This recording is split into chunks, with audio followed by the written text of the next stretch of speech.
Sa mga gustong mag-looks maxing diyan, meron si Parkotter na recommendation sa looks maxing tools and skincare product. Pakiklik na lang sa description below Shopee or Lazada at TikTok Shop. Proof of why Pilipina wants handsome guys. Ang patunay na ang Pilipina ay mahilig sa pogi ay it's not brutal here in the Philippines. Oo, mahilig pa rin sila sa pogi pero depende pa rin sa babae dito sa Pilipinas. Ang Amerikana ay more hypergamous than Pilipina kasi ang Pilipina kahit normie ka lang magugustuhan ka na. Di tulad ng Amerikana na kailangan mo maging chadlite para magustuhan ka. Kaya ang pagiging normie ay advantage mo dito sa Pilipinas kasi ang mga Pilipina napupugian na sa normie na lalaki. Ano ang dahilan bakit normie pugi na sa Pilipina ay in reality kaunti lang talaga ang pugi dito sa Pilipinas. Halos pangit tayong mga Pilipino.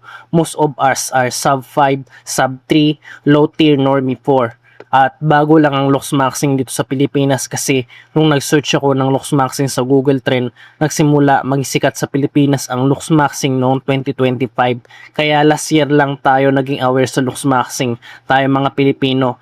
Kaysa sa Amerikano na 2010 pa, kaya nagkaroon sila ng looks inflation na meaning na ang dami ng looks maxing mahirap makipag-compete bilang normie.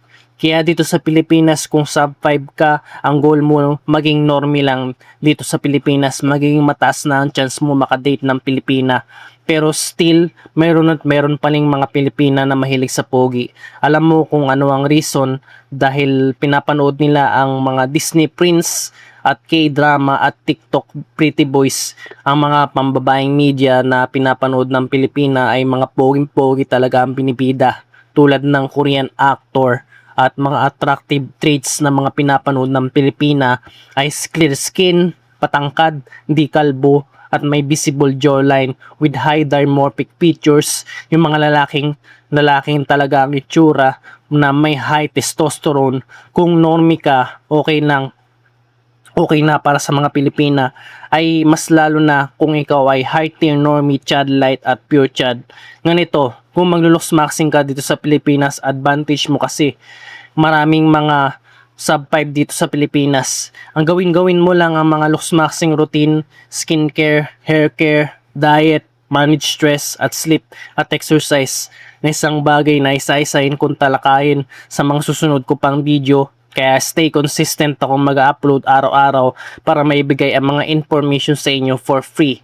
Let's start by assessment on your flaws: body, face, hair, skin, and hair.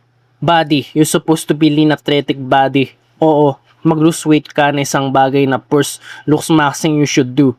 Do exercise, run everyday as cardio at magbuhat ka ng barbell as weight training to build muscle. Of course, do this everyday to lose weight and discipline your diet. Focus on eating on high dense protein, collagen, fats, and fruits tulad ng eggs, chicken, pork, at beef for protein, paa ng manok for collagen, at fats ay fortified milk tulad ng birch tree. Kumain ka din ng prutas for vitamin C and antioxidants tulad ng apple at cucumber.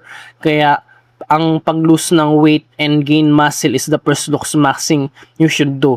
Kasi ito ang first foundation ng looks maxing.